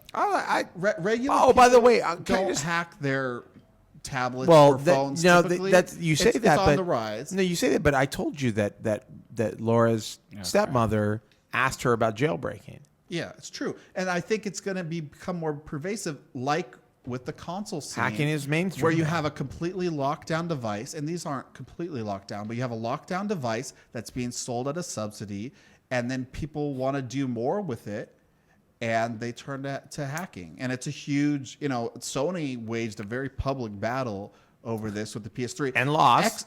Xbox will destroy your life if you dare hack it. Microsoft with the Xbox 360 and Xbox Live, they will shut you down. If you hack that thing. But they won. How did they win? How did they win it? And Sony failed so bad at it. I think it's Xbox Live. Yeah, I mean, Microsoft had something to offer. And I don't think there's any hacker who thinks I should be able to hack my Xbox and get Xbox Live. They try. Oh, I think there is. No, they try. I think you're very mistaken about what the hopes and dreams of hackers are. No, I mean, like, they try. But they know that's not fair. They know it's not fair. Right. There's like a sense of like fair play. We're like, okay, you hacked. All right, he got me this time, Microsoft. I'll be back. Right. Where with Sony, it was just like, we're going to sue you. Like, literally, like, agents will come to your house and arrest you. Oh, it's like the RIAA suing people for downloading stuff on Napster. Yeah. I used to represent those people.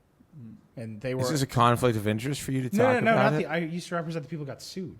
Not the. Is this a conflict of interest for you to talk about? No, it's a long time ago. I mean, but they lost. No. So.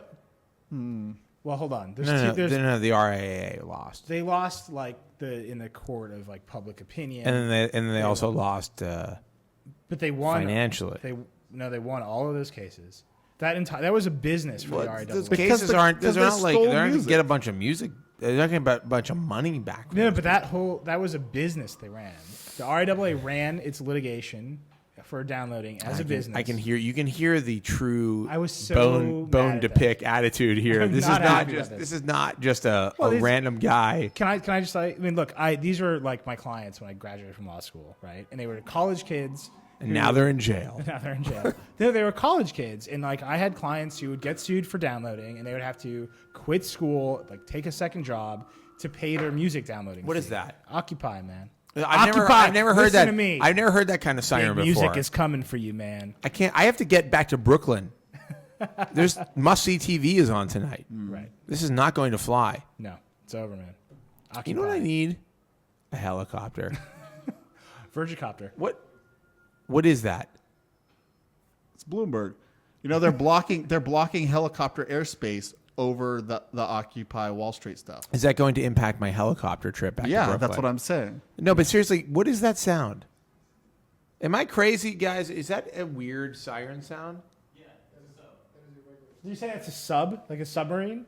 No, the police have a subwoofer built in. It's specific so that you can... Oh, so that's like just a regular We're being told the police have a subwoofer. Woofer. It's not a dog.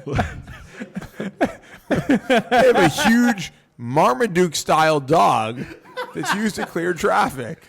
Ah, man. Woofer. Okay, anyhow. That's apparently I'm being told now that's a regular sounding siren, and I have nothing to be worried about. So I'm on edge. I happen to be the 1%, and you never know when these 99%. Let's read this Call of Duty review and be done. Let's not. Let's just call it a day.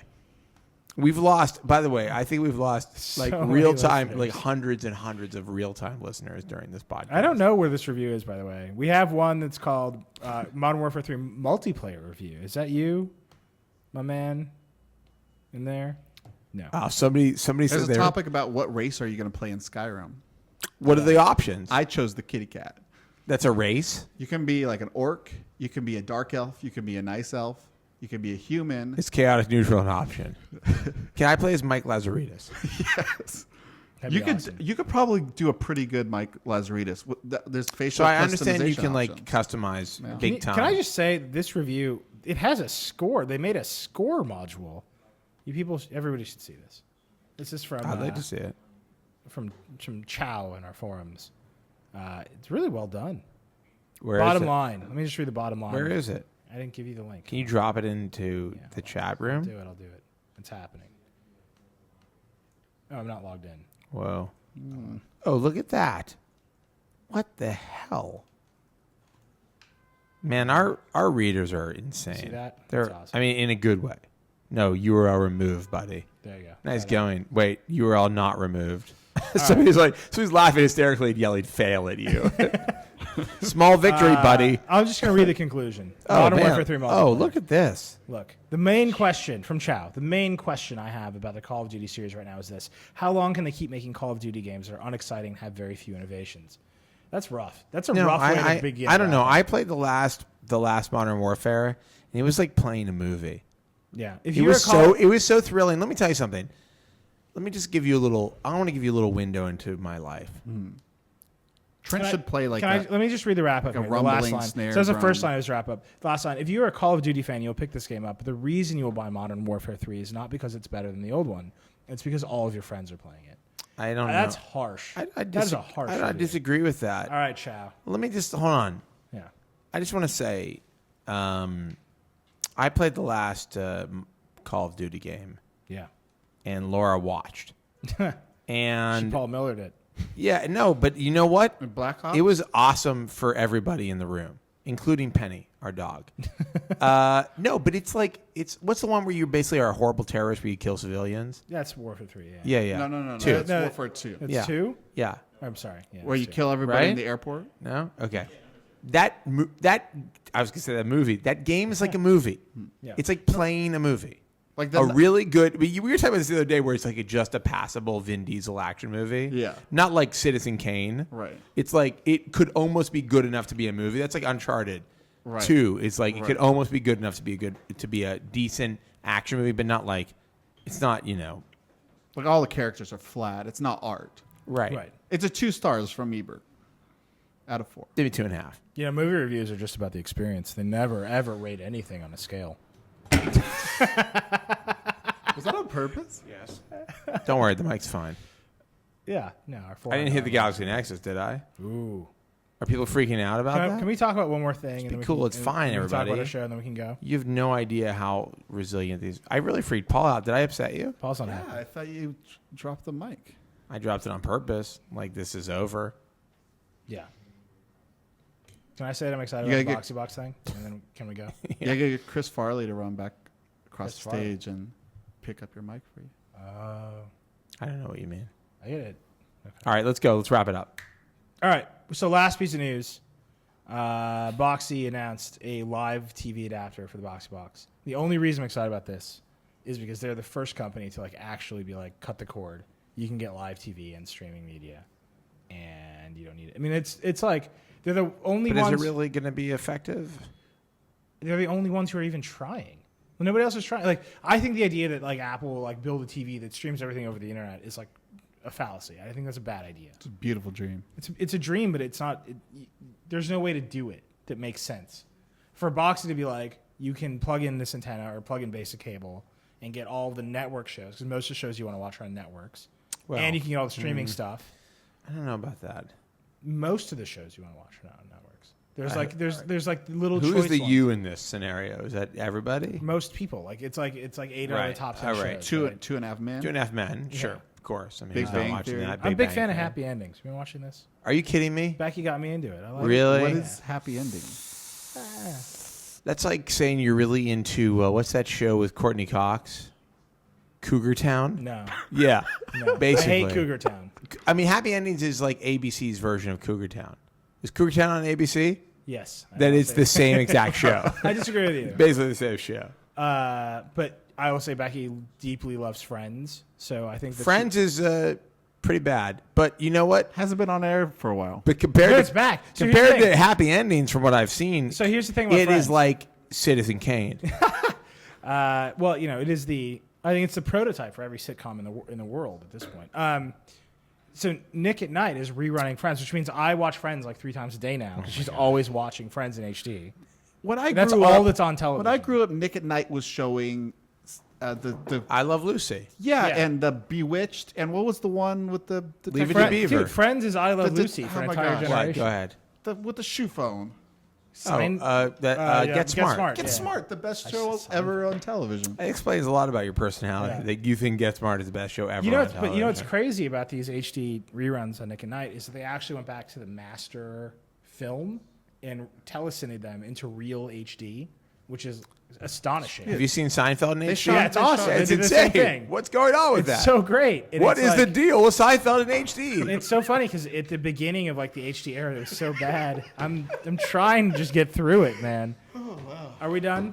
Can we be done? No. I think the boxy box thing is real smart. Just come here, Patrick. Give me this. Give me this action. He doesn't need it. I mean, how much money do I have to pay you to wrap this up? We're done. I'm done. You want to talk about the show we just did? Yeah, we did a great show on The Verge. So good. It's way better than this. I can tell you that. Way more rehearsed. We did our first monthly show. Yeah. Which is on The Verge. We're doing one next month. And I think ultimately we'd like to do them more than once a month. But we'll see what happens. We just have to find the time because we're pretty busy. I will say my favorite part of the show is the sad robot voice. I watched it when it came out. Sad Robot, yeah. A lot of ideas for the sad robot to be a part of our show. Anyway, you want to wrap it up? We're done. Guys, I can hear you talking really clearly through the mic right now. No, I don't care. You don't have to don't feel bad about it. Anyhow, we should wrap up because we've done a full-on basically 2 hour. I mean, almost hour and 45. Hour 45. It's about 45 minutes longer than Paul and I wanted to do the podcast. Right, Paul? Nice going. Anyhow, that's our show for the week. There's a reason Chad gave us like a 15-second time limit on the thing. Chad he was left. like, you will definitely go. Chad left at the beginning of this. I want everybody to know that. That's our show for the week. If you want to get in touch with us, you can email us at podcast@theverge.com. Yeah. You can leave a comment on the post. Yes. Using our highly advanced commenting system. Which is awesome. It is cool. One day it's going to let you edit comments. One day at a time. Yeah. Or you can tweet at us on twitter.com. I'm Joshua Topolsky. Nilay is Reckless. Paul is Future Paul. The Verge is @Verge. The @ symbol, not AT, in case you're wondering. We should get @ Verge, by the way. Can we get that? What's going on? People are upset because we're not doing the 6-hour podcast they wanted. And we're back next week with more of this delicious... Whatever this is. No, intelligent debate.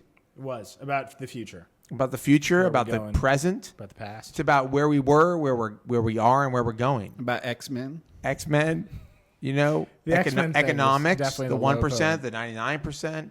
Nothing is off the table during the Vergecast. A hotly debated name. The Vergecast. We cover 100%. Yeah. Oh, I would if you guys weren't so far away. I'm mentally high-fiving you right now. That's good. Oh, that was awesome. That's really good. Yeah. Paul, you're all right. And anyhow, that's our show for the week. So thank you for listening to this insane hell ride, and we'll see you soon. Lock and load. Rock and roll.